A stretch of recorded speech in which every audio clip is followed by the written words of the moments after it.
Hi നമസ്കാരം എല്ലാവർക്കും ഇന്നത്തെ പുതിയൊരു വീഡിയോയിലേക്ക് സ്വാഗതം. അപ്പൊ ഇന്ന് നമ്മൾ നിൽക്കുന്നത് നമ്മളെ കണ്ണൂർ ജില്ലയിലെ ചെറുപുഴ മിനി സ്റ്റേഡിയത്തിന്റെ ഫ്രണ്ടിലാണ് നിൽക്കുന്നത് കേട്ടോ. ഇവിടെ ഇതാക്കണം ഈ കാണുന്ന ഒരു 20 സെന്റ് സ്ഥലം നമ്മളെ മിനി സ്റ്റേഡിയത്തിന്റെ നേരെ ഓപ്പോസിറ്റ് വരുന്ന ഈ കാണുന്ന ഒരു 20 സെന്റ് സ്ഥലം ഇതാക്കണം. അതേമാർക്ക് ബിൽഡിംഗ് പർപ്പസിനും അതുപോലെ തന്നെ വീടൊക്കെ വെച്ച് താമസിക്കാനും ക്വാർട്ടേഴ്സുകളൊക്കെ പണിയാനൊക്കെ പറ്റിയ കിടിലൻ പ്ലോട്ട് വിൽപ്പനയ്ക്ക് വന്നിട്ട്. അപ്പൊ ഈ ഒരു സ്ഥലത്തിന്റെ ഡീറ്റെയിൽ ആയിട്ടുള്ള വിശേഷങ്ങൾ നിങ്ങൾ കാണിക്കാൻ പോണ ചാനൽ ആദ്യമായിട്ട് കാണുന്നതിനെ മറക്കാതെ സബ്സ്ക്രൈബ് ചെയ്യുക. ഫേസ്ബുക്കിലും ഇൻസ്റ്റാഗ്രാമിലൊക്കെ കാണുന്ന ഒരു പേജ് മറക്കാതെ ഫോളോ ചെയ്യട്ടോ. പിന്നെ നിങ്ങളെ വീട് സ്ഥലം പ്രോപ്പർട്ടി എന്തെങ്കിലും പരസ്യം ചെയ്യാൻ താല്പര്യമുണ്ടെങ്കിൽ താഴെ കാണുന്ന ഞങ്ങളെ നമ്പറിൽ എത്രയും പെട്ടെന്ന് പെട്ടെന്ന് വിളിക്കുക. അപ്പൊ നമുക്ക് ഈ സ്ഥലത്തിന്റെ ഡീറ്റെയിൽ ആയിട്ടുള്ള വിശേഷങ്ങളിലേക്ക് ഒന്ന് പോയി നോക്കാം. അപ്പൊ നേരെ വീഡിയോയിലേക്ക് പോകാം. അപ്പോൾ നമ്മൾ ഇന്ന് നിൽക്കുന്ന ചെറുപുഴ ടൗണിലാട്ടോ. ചെറുപുഴ ടൗണാണ് ഇപ്പൊ നിങ്ങൾ കാണുന്നത്. അത്യാവശ്യം വലിയ ടൗണാണ്. ഇതെല്ലാവർക്കും അറിയണതാണ് ചെറുപുഴ ടൗൺ പറഞ്ഞാൽ തന്നെ. അപ്പൊ നിങ്ങളുടെ വരാനുള്ള റോഡും സൗകര്യങ്ങളും കാര്യങ്ങളൊക്കെ പറഞ്ഞു കേട്ടോ. കാരണം ഈ റോഡ് നേരെ അങ്ങോട്ട് പോയി കഴിഞ്ഞാൽ പയ്യന്നൂർക്ക് പോണ റോഡാണ്. പിന്നെ നേരെ അങ്ങോട്ട് പോയി കഴിഞ്ഞാൽ നമുക്ക് ചിറ്റാരിക്കൽ കൊന്നക്കാട് ആ ഭാഗത്തേക്ക് പോണതാണ് കേട്ടോ.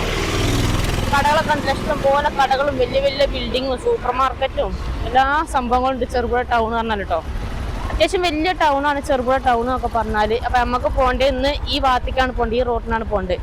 ഈ റോഡ് നമുക്ക് പിന്നെ കണ്ണൂർ ഇരിട്ടി അതുപോലെ തളിപ്പറമ്പൊക്കെ പോണ റോഡാണ് കേട്ടോ. തിരുമേനി പോവാം. അതെ തിരുമേനി പോവാം. വണ്ടികളൊക്കെ ഇഷ്ടം പോലെ ചീറിപ്പാഞ്ഞ് പോണ റോഡാണ്. നോക്കി കണ്ടൊക്കെ നമ്മൾ വെൽമുറിയാണ് കേട്ടോ. വലിയ വലിയ ബിൽഡിങ്ങുകളൊക്കെ ഉണ്ട്, ഞങ്ങൾ വലിയ ഷോപ്പും കാര്യങ്ങളും. അപ്പൊ നമുക്ക് ഈ ചെറുപുഴ ടൗണിലാണ് നമുക്കിന്ന് കിടിലൻ ഒരു പ്ലോട്ട് വിൽപ്പനയ്ക്ക് വന്നിട്ടുള്ളത്. ഇത് നോക്കിയാണെങ്കിൽ അത്യാവശ്യം വലിയ ടൗണാണ് കേട്ടോ. 4 ഭാഗത്തേക്ക് ഫുള്ള് കടകളും ബിൽഡിങ്ങും തന്നെ ഉള്ളു. അപ്പൊ നമുക്കിന്ന് പോകേണ്ടതാക്കണേ ഈ റോഡിനാണ്. ഈ റോഡിന് ജസ്റ്റ് ഒരു 2 മിനിറ്റ് നടന്നു പോകണം. നമുക്ക് ഇവിടുന്ന് ജസ്റ്റ് ഒരു 10 മീറ്റർ ഒക്കെ കാണുള്ളൂ. അത്രയും കുറച്ച് ദൂരേ ഉള്ളൂ. 2 മിനിറ്റ് നടക്കാൻ. ടൗണിന്ന് 2 മിനിറ്റ് നടന്നു കഴിഞ്ഞാൽ നമ്മളെ പ്ലോട്ടിലേക്ക് എത്തിട്ടോ. വരുന്ന വഴിയൊക്കെ കണ്ടില്ല, ഇതൊക്കെ മൊബൈൽ ഷോപ്പും കാര്യങ്ങളൊക്കെയാണ് ഈ സൈഡിലൊക്കെ ഉള്ളത്. ബേക്കറി കടകളും എല്ലാ കടകളും ഉണ്ട്. പിന്നെ ഇതാ വലിയ വലിയ ബിൽഡിംഗ് ഒക്കെ ഉണ്ടല്ലേ. അതായത് ടൗണിൽ തന്നെ അല്ലേ? ടൗണിൽ തന്നെ ഒരു 20 സെന്റ് സ്ഥലം. ടൗണിൽ തന്നെ 20 സെന്റ് സ്ഥലം നമുക്ക് കൊടുക്കാൻ വന്നിട്ടുള്ളത്. ഇതേപോലെ ബിൽഡിങ്ങുകൾ പണിയാം, ക്വാർട്ടേഴ്സുകളൊക്കെ പണിയാൻ പറ്റിയ നല്ല അതേമാതിരിക്ക് ബിൽഡിങ്ങുകൾ പണിയാം, അതേമാതിരിക്കുള്ള ക്വാർട്ടേഴ്സുകൾ തുടങ്ങാം. അങ്ങനെയുള്ള പർപ്പസിനൊക്കെ പറ്റിയ കിടുക്കാച്ചി മുതൽ തന്നെയാണ് ഇന്ന് നമ്മൾ കൊണ്ടുവന്നിട്ടുള്ളത്. അപ്പോൾ അതിൻ്റെ ഡീറ്റെയിൽ ആയിട്ടുള്ള വിശേഷങ്ങളാണ് നിങ്ങൾക്ക് കാണിച്ചു തരാൻ പോണത് കേട്ടോ. അപ്പോൾ ചാനൽ നിങ്ങൾ ആദ്യമായിട്ടാണ് കാണുന്നുണ്ടെങ്കിൽ മറക്കാതെ സബ്സ്ക്രൈബ് ചെയ്യുക അല്ലേ. ഫേസ്ബുക്കിലും ഇൻസ്റ്റാഗ്രാമിലൊക്കെ കാണുന്ന ഒരു പേജ് മറക്കാതെ ഫോളോ ചെയ്യുക. വരുന്ന വഴിയൊക്കെ ഉണ്ടല്ലോ, ഏത് വാഹനങ്ങൾ വേണേലും പോകാൻ ലോറി അടക്കം പോകുന്ന സൈറ്റാണ് കേട്ടോ. വഴിയും കാര്യങ്ങളൊക്കെയാണ്. അപ്പോൾ നമുക്ക് ഇങ്ങോട്ട് എത്തിൻ്റെ ലാൻഡ് മാർക്കൊക്കെ കാണിച്ചു തരാം കേട്ടോ. ഇത് കണ്ടില്ല, ഇതൊക്കെ ഓരോ അപ്പാർട്ട്മെൻറ്റുകളാണ്. അപ്പോൾ അതേപോലെ അപ്പാർട്ട്മെൻറ്റുകളൊക്കെ തുടങ്ങണമെന്നുണ്ടെങ്കിൽ അതിനും പറ്റും കേട്ടോ. അതിനൊക്കെ പറ്റണതാണ്. ഇതാക്കണേ നമുക്ക് ഇങ്ങോട്ട് എത്തേണ്ട ലാൻഡ് മാർക്ക് ഇതാക്കണേ ഈ മിനി സ്റ്റേഡിയമാണ്. ചെറുപുഴ ടൗണിലുള്ള മിനി സ്റ്റേഡിയമാണ് നമുക്ക് ഇങ്ങോട്ട് എത്തേണ്ട ലാൻഡ് മാർക്ക്. ഇതിൻ്റെ നേരെ ഓപ്പോസിറ്റാണ് നമ്മളെ പ്ലോട്ട് വരുന്നത്. അപ്പോൾ ആ കാണുന്നതാണ് നമ്മളെ സ്ഥലം കേട്ടോ. നമ്മളെ ഈ സ്റ്റേഡിയത്തിൻ്റെ നേരെ തൊട്ട് ഫ്രണ്ടിൽ അവിടെ കാണുന്ന ആ പ്ലോട്ടാണ് നമുക്കിന്ന് സെയിൽ ചെയ്യാനുള്ളത്. അപ്പം എങ്ങനെയുണ്ട് നമ്മളെ സ്ഥലം? ചെറുപുഴ ടൗണൊക്കെ നിങ്ങൾ കണ്ടില്ലേ? വഴിയും കാര്യങ്ങളും സംഭവങ്ങളൊക്കെ കണ്ടു കഴിഞ്ഞില്ലേ? നടക്കാനുള്ള ദൂരം അല്ലേ? നടക്കാനുള്ള ദൂരം 2 മിനിറ്റ് അവിടുന്ന് നോക്കിയാൽ കാണുന്ന ദൂരം എന്ന് തന്നെ പറയാം. നമുക്ക് 2 അടി നടന്നു കഴിഞ്ഞാൽ നമുക്ക് ടൗണിൽ നിന്ന് നേരെ നമ്മളെ പ്ലോട്ടിലേക്ക് എത്തി. അപ്പോൾ ഇതാക്കണ് ഈ കാണുന്നതാണ് നമ്മളെ സ്ഥലം എന്ന് പറയുന്നത്. അപ്പം നിങ്ങൾ വരും ഇതാക്കണ ഈ കാണുന്നതാണ് നമ്മളെ സ്ഥലം കേട്ടോ. നല്ല ഒറ്റ പ്ലോട്ട് 20 സെന്റിൽ ഒറ്റ പ്ലോട്ട്. സ്ഥലത്തിന്റെ ഫ്രണ്ടേജ് അതിൽ ഇവിടുന്നാണ് തുടങ്ങുന്നത്. കറണ്ടിന്റെ ഇലക്ട്രിക് പോസ്റ്റ് ഒക്കെ ഇതാക്കണ ഫ്രണ്ട് തന്നെ ഉണ്ട് കേട്ടോ. ഭാവിയിൽ കറണ്ടൊക്കെ എടുക്കണം എന്നുണ്ടെങ്കിൽ അതിനുള്ള സൗകര്യത്തിന് ഇതാകണം. കറണ്ടിന്റെ ഇലക്ട്രിക് പോസ്റ്റ് ഇതാകണം. നമ്മളെ പറമ്പിന്റെ ഫ്രണ്ട് തന്നെ ഉണ്ട്. നമ്മൾ അതിരിതാണ് ഇവിടുന്നാണ് തുടങ്ങുന്നത് കേട്ടോ. ഇവിടുന്ന് ഇതാണ് നേരെ അങ്ങനെ അങ്ങോട്ട് പോയിട്ട് ഇവിടുന്ന് ഇങ്ങോട്ടാണ് നമ്മളെ പ്ലോട്ട് കിടക്കുന്നത് കേട്ടോ. ഹലോ ആ കഷ്ണമാരത്തെ ഒരു ഒറ്റ പ്ലോട്ട് സമചതുരായി കിടക്കുന്ന ഒരു പ്ലോട്ട്. റോഡ് ഫ്രണ്ടേജിൽ തന്നെ കിടക്കുന്ന സ്ഥലം. നമ്മുടെ ഈ സ്ഥലത്തിന്റെ പഞ്ചായത്തും വില്ലേജും വരുന്ന ചെറുപുഴയാണ്. താലൂക്ക് വരുന്ന നമുക്ക് പയ്യന്നൂരാണ് കേട്ടോ. ഇനിയിപ്പോ വീടൊക്കെ വെച്ച് താമസിക്കാനാണെങ്കിലും ബിൽഡിംഗ് പർപ്പസിനാണെങ്കിലും ക്വാർട്ടേഴ്സുകൾ തുടങ്ങാനാണെങ്കിലും ഒക്കെ പറ്റുന്ന സ്ഥലം തന്നെയാണ്. നമുക്ക് സ്ഥലത്തിന്റെ ഫ്രണ്ടേജ് അതിര് ഏകദേശം ഇവിടം വരെയാണ് വരുന്നത്. പിന്നെ ഇനി പറഞ്ഞ് അങ്ങോട്ടാണ് ഉള്ളത് കേട്ടോ സ്ഥലം. ബാക്ക് സൈഡും കൂടി ഒന്ന് കാണിച്ചു തരാം. റോഡ് 2 സൈഡും നമുക്ക് റോഡ് ഫ്രണ്ടേജ് തന്നെ കിട്ടുന്നുണ്ട് പ്ലോട്ടിന്റെ. നമുക്ക് പറഞ്ഞ് അങ്ങോട്ടൊക്കെ പോയി കഴിഞ്ഞാൽ ഇഷ്ടംപോലെ വീടുകളും കാര്യങ്ങളൊക്കെ ഉണ്ട്. പിന്നെ നമുക്ക് ഈ റോഡിന്റെ ഇപ്പുറം ഭാഗത്തേക്ക് വരുന്നത് അവിടെ ഒരു തോടുണ്ട്. ആ തോട് നേരെ ഒഴുകിയെത്താൻ നമുക്ക് തേജസ്വിനി പുഴയിലോട്ടാണ് കേട്ടോ. നിങ്ങൾ ബാക്ക് സൈഡും കൂടി ഒന്ന് കാണിച്ചു തരാം പ്ലോട്ടിന്റെ.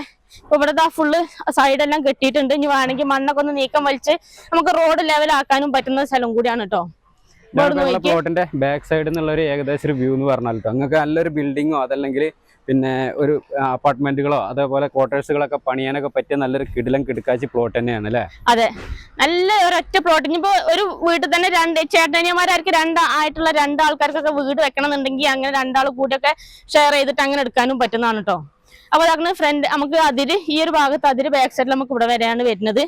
ഇവിടുന്ന് അങ്ങോട്ടാണ് ഈ സ്ഥലം കിടക്കണമെങ്കിൽ നമുക്ക് അതിനകത്തോട്ട് പോയിട്ടുള്ള ഒരു വ്യൂവും കാര്യങ്ങളൊക്കെ ഒന്ന് കാണിച്ചു കൊടുക്കാം. അങ്ങനെ നമ്മള് പ്ലോട്ടിലേക്ക് വരുമ്പോൾ ഇതാണ് നമ്മളെ സ്ഥലത്തിന്റെ അതിര് പറഞ്ഞ അങ്ങോട്ടാണ് വരുന്നത്. ഒരു ഒറ്റ ലെവലായി കിടക്കുന്ന സ്ഥലം, കിടിലം പ്ലോട്ടാണ്. നമ്മളെ ടൗണ് തന്നെയാണ്, ചെറുപുഴ ടൗണ് തന്നെയാണ് നമ്മൾ ഈ സ്ഥലം വരുന്നത്. ഇതാണ് നമ്മളെ സ്ഥലം ഒന്ന് നോക്കിയാൽ നിങ്ങൾ ഏതാ മുതൽ സ്ഥലം. നല്ല സൈലന്റ് ആയിട്ടുള്ള ഒരു ഏരിയ ആണ്. എന്നാൽ തൊട്ടടുത്ത് നമുക്ക് ടൗണും കാര്യങ്ങളൊക്കെ ഉണ്ട്. വാഹനങ്ങളോ ശബ്ദമോ കാര്യങ്ങളോ ഒരു ബുദ്ധിമുട്ടോ ഒന്നുമില്ല. നല്ലൊരു പ്ലോട്ടാണ്. നമുക്ക് ഇനിയിപ്പോ നിങ്ങളൊരു വീടൊക്കെ വെച്ച് താമസിക്കുകയാണെങ്കിൽ പിള്ളേരൊക്കെ സ്കൂളിലേക്ക് പറഞ്ഞേക്കണം എന്നുണ്ടെങ്കിൽ നമുക്ക് അങ്ങോട്ട് പോയി കഴിഞ്ഞാൽ ചെറുപുഴ ടൗണിലേക്ക് വരുന്ന 150 മീറ്റർ നടന്നു കഴിഞ്ഞാൽ UP സ്കൂൾ ഉണ്ട്. അതുപോലെ തന്നെ നമുക്ക് കണ്ണൂർ ഇരിട്ടി റൂട്ടിന് പോയി കഴിഞ്ഞാൽ ഇവിടെ അടുത്ത് തന്നെ നമുക്ക് സെന്റ് ജോസഫ് ഹയർ സെക്കൻഡറി സ്കൂളൊക്കെ ഉണ്ട്. 2 മിനിറ്റ് നടക്കാനുള്ള ദൂരമുള്ളൂ. അതുപോലെ തന്നെ നമുക്ക് പയ്യന്നൂർ റൂട്ടിന് പോയി അവിടെ എത്തിക്കഴിഞ്ഞാൽ കക്കയഞ്ചാൽ എന്ന സ്ഥലത്ത് എത്തിക്കഴിഞ്ഞാൽ അവിടെ ഹൈസ്കൂളും കാര്യങ്ങളൊക്കെ ഉണ്ട്. സ്കൂളിനോ കാര്യങ്ങൾക്കൊന്നും ഒരു ബുദ്ധിമുട്ടൊന്നുമില്ല. പിന്നെ പെട്ടെന്നൊരു ഹോസ്പിറ്റൽ കേസോ സംഭവങ്ങളൊക്കെ വന്നു കഴിഞ്ഞാൽ നമുക്ക് ഇവിടെ ചെറുപുഴ എത്തിക്കഴിഞ്ഞാൽ അവിടെ ഹോസ്പിറ്റലും കാര്യങ്ങളൊക്കെ ഉണ്ട് കേട്ടോ. ഗവൺമെന്റ് ഹോസ്പിറ്റലുകളാണെങ്കിലും അതുപോലെ പ്രൈവറ്റ് ഹോസ്പിറ്റലുകളൊക്കെ ആണെങ്കിലും ഒക്കെ ഉണ്ട്. അപ്പൊ നമ്മള് പ്ലോട്ടിന്റെ ഏറ്റവും ബാക്ക് സൈഡിലാണ് ഇപ്പൊ നിൽക്കുന്നത്. ഇപ്പൊ ഇവിടുന്ന് അങ്ങോട്ടുള്ള ഒരു മൊത്തത്തിലുള്ള വ്യൂ ആണ് ഇപ്പോൾ കണ്ടുകൊടുക്കുന്നത്. അതുപോലെ നമുക്ക് ഈ ഒരു ബാക്ക് സൈഡിൽ ഇവിടെ 2 തെങ്ങൊക്കെ ഉണ്ട് കേട്ടോ. അത്യാവശ്യം നല്ല കായ്ക്കണ നല്ല 2 തെങ്ങും കാര്യങ്ങളൊക്കെ ഉണ്ട്. ബാക്ക് സൈഡിൽ ഇതാ അതിലെല്ലാം ഫുള്ള് കമ്പി വേലി ഇട്ടേക്കുന്നതാണ്. ചുറ്റുഭാഗവും ബൗണ്ടറി എല്ലാം തിരിച്ചിട്ടേക്കുന്നതാണ് കേട്ടോ. ഇനിയിപ്പോ വെട്ടുപാറ അങ്ങനത്തെ കരിങ്കല്ലില്ല അങ്ങനത്തെ പ്രശ്നങ്ങളോ കാര്യങ്ങളോ ഇല്ല. നിങ്ങൾ എന്തെങ്കിലും ചെറിയ രീതിയിൽ കൃഷി കാര്യങ്ങളൊക്കെ എന്തെങ്കിലുമൊക്കെ ചെയ്യുകയാണെന്നുണ്ടെങ്കിൽ അതിനും അതൊക്കെ ഇനിയിപ്പോ ഒരു വീടൊക്കെ വെച്ച് താമസിക്കുകയാണെങ്കിൽ നമ്മൾ ചെറിയ രീതിയിൽ കപ്പ, ചേന, ചേമ്പ്, വാഴ അങ്ങനത്തെ സംഭവങ്ങളൊക്കെ കൃഷി ചെയ്യല്ലോ. തെങ്ങ് നടാനോ കവുങ്ങ് നടാനൊക്കെ സ്ഥലങ്ങൾ വേണ്ടി വരുമല്ലോ നമുക്ക്. അപ്പൊ അതിനൊക്കെ നല്ല മണ്ണും കാര്യങ്ങളൊക്കെ ഉള്ള സ്ഥലമാണ് കേട്ടോ. പിന്നെ നമുക്ക് ഇനി ഇവിടുന്ന് കണ്ണൂർക്കൊക്കെ എത്തണം എന്നുണ്ടെങ്കിൽ ഒരു 58 കിലോമീറ്റർ ദൂരമുള്ള കണ്ണൂർ ഇന്റർനാഷണൽ എയർപോർട്ടൊക്കെ ആണെങ്കിൽ ഒരു 63 കിലോമീറ്റർ. അതുപോലെ തന്നെ പയ്യന്നൂർക്കൊക്കെ ആണെങ്കിൽ നമുക്കൊരു 33 കിലോമീറ്റർ ദൂരമുള്ള കേട്ടോ. നമുക്ക് അടുത്തുള്ള റെയിൽവേ സ്റ്റേഷൻ എന്ന് പറഞ്ഞാൽ നമുക്ക് പയ്യന്നൂരൊക്കെയാണ് വരുന്നത്. അവിടെ എത്തേണ്ട ലാൻഡ്മാർക്കും കാര്യങ്ങളൊക്കെ നമുക്ക് മനസ്സിലായി. സ്ഥലം എവിടെയാ വരുന്നൊക്കെ മനസ്സിലായി. നമ്മളെ മിനി സ്റ്റേഡിയത്തിന്റെ നേരെ ഓപ്പോസിറ്റ് വരുന്ന പ്ലോട്ടാണ് കേട്ടോ. ഇനിയിപ്പോ ഈ സ്ഥലം എടുത്ത് കഴിഞ്ഞാൽ വീടൊക്കെ വെച്ച് താമസിക്കുമ്പോൾ എന്തായാലും നമ്മളെ വീട്ടിലെ പ്രായം ചെന്ന അച്ഛനമ്മമാരായിട്ടുള്ളവർക്ക് ആരാധനാലയങ്ങളിൽ പോകേണ്ടി വരുമല്ലോ. അപ്പൊ അതൊന്നും എവിടെയെന്ന് ഞാൻ പറഞ്ഞു തന്നിട്ടില്ലല്ലോ. നമുക്കൊക്കെ 2 മിനിറ്റ് നടന്നു കഴിഞ്ഞാൽ നമുക്ക് നമ്മളെ തൊട്ടടുത്ത് നമ്മളെ തിരുമേനി റൂട്ടിൽ പോയി കഴിഞ്ഞാൽ അവിടെ അമ്പലം ഉണ്ട് കേട്ടോ. അതുപോലെ തന്നെ നമുക്ക് പള്ളിയിലോട്ട് ചർച്ചിലോട്ടാണെങ്കിലും നമുക്ക് 2 മിനിറ്റ് നടന്നെത്താനുള്ള ദൂരമുള്ള ചർച്ചിലോട്ടാണെങ്കിലും മുസ്ലിം പള്ളിയിലോട്ടാണെങ്കിലും ഒക്കെ നമുക്ക് 2 മിനിറ്റ് നടക്കാനുള്ള ദൂരം മാത്രമേ ഉള്ളൂ കേട്ടോ. അതുപോലെ തന്നെ ഇനിയിപ്പോ ഉള്ളേരിയകളിലൊക്കെ ചില എന്താ പറയാ ഒരുവിധം ഫാമിലികളൊക്കെ ഉള്ളേരിയകളിൽ 4-5 ഏക്കറുകളൊക്കെ ആയിട്ട് താമസിച്ച് മടുത്തിട്ടുണ്ടാവും ഒരുപാട് ആൾക്കാർക്ക്. അപ്പൊ അവർക്കൊക്കെ ടൗണിലോട്ടൊക്കെ ഒരു 5 സെന്റോ അല്ലെങ്കിൽ ഒരു 10 സെന്റോ 20 സെന്റോ ഒക്കെ എടുത്തിട്ട് ഒരു വീടൊക്കെ വെച്ച് താമസിക്കണമെന്നൊക്കെ ആഗ്രഹമുള്ള ആൾക്കാർ ഒരുപാട് ഉണ്ടാവും. അപ്പൊ അവർക്കൊക്കെ എന്തായാലും എടുക്കാൻ പറ്റുന്ന നല്ലൊരു പ്ലോട്ട് തന്നെയാണ് കേട്ടോ. വീടൊക്കെ വെച്ച് താമസിക്കാനൊക്കെ പറ്റുന്ന നല്ലൊരു കിടിലം പ്ലോട്ട് തന്നെയല്ലേ? നല്ല പ്രൈം ലൊക്കേഷനിൽ നല്ലൊരു കിടിലം കിടക്കാച്ച പ്ലോട്ട് തന്നെയാണ്. ഒന്നിനും ദൂരെ എവിടെയും പോകേണ്ട ആവശ്യമില്ല. ഒക്കെ നമുക്ക് ചെറുപുഴ ടൗണിലേക്ക് എത്തിയാൽ തന്നെ നമുക്ക് എന്താ പറയാ ഒരുവിധ എല്ലാ സൗകര്യങ്ങളും ഉണ്ട്. ബാങ്ക്, അതുപോലെ ഹോസ്പിറ്റൽ, അത്യാവശ്യം വേണ്ട എല്ലാവിധ സൗകര്യങ്ങളൊക്കെ നമ്മളെ ചെറുപുഴ ടൗണിൽ തന്നെ ഉണ്ട് കേട്ടോ. അപ്പൊ അങ്ങനെ നമ്മളെ സ്ഥലം കാര്യങ്ങളൊക്കെ കണ്ട് ഇഷ്ടപ്പെട്ട് കാണുന്നു വിശ്വസിക്കുന്നു. നമ്മളെ സ്ഥലം വരുന്നത് നമ്മളെ കണ്ണൂർ ജില്ലയിലാണ്. കണ്ണൂർ ജില്ലയിലെ ചെറുപുഴ ടൗണിൽ തന്നെയാണ് നമ്മൾ ഈ ഒരു പ്ലോട്ട് വരുന്നത് കേട്ടോ. അപ്പൊ ഇനി ഓണർ ചോദിക്കുന്ന വില എന്ന് പറഞ്ഞാൽ സെന്റിന് വെറും 8.5 ലക്ഷം രൂപയാണ് ചോദിക്കുന്നത്. അതും ചെറിയ രീതിയിൽ നെഗോഷ്യബിൾ ആയിട്ട് കൊടുക്കാന്ന് പറഞ്ഞിട്ട്. അപ്പൊ നിങ്ങൾക്ക് ആർക്കെങ്കിലും ഈ ഒരു പ്ലോട്ട് എടുക്കണമെന്നും ഇതിനകത്തൊരു വീടൊക്കെ വെച്ച് താമസിക്കണമെന്നൊക്കെ താല്പര്യം ഉണ്ടെങ്കിൽ ഇതിന്റെ ഓണറുടെ നമ്പറും കാര്യങ്ങളൊക്കെ ഞാൻ താഴെ കൊടുക്കുന്നുണ്ട്. ഡയറക്റ്റ് എത്രയും പെട്ടെന്ന് ഓണറുമായിട്ടൊന്ന് കോൺടാക്ട് ചെയ്യുക. അതുപോലെ തന്നെ നിങ്ങളുടെ സ്ഥലങ്ങൾ ഇതിലൊക്കെ വിൽക്കാനുണ്ടെങ്കിൽ നമ്മുടെ ചാനൽ വഴി പരസ്യമൊക്കെ ചെയ്യാൻ താല്പര്യം ഉണ്ടെങ്കിൽ അതിന് ഞങ്ങളുടെ നമ്പറുമായിട്ട് കോൺടാക്ട് ചെയ്യാൻ മറക്കണ്ട. ഞങ്ങളുടെ നമ്പർ 98 95 18 18 86 ഈ ഒരു സ്ഥലത്തിൻ്റെ എന്ത് ഡീറ്റെയിലും കാര്യങ്ങളൊക്കെ അറിയാൻ വേണ്ടിയിട്ട് ഇതിൻ്റെ ഓണർ നമ്പറിൽ മാത്രം കോൺടാക്ട് ചെയ്യട്ടോ. അപ്പോൾ നമുക്ക് മറ്റൊരു അടിപൊളി ഒരു കിടിലം പ്ലോട്ടിൻ്റെ വിശേഷമായിട്ട് വീണ്ടും കാണാം. ബൈ.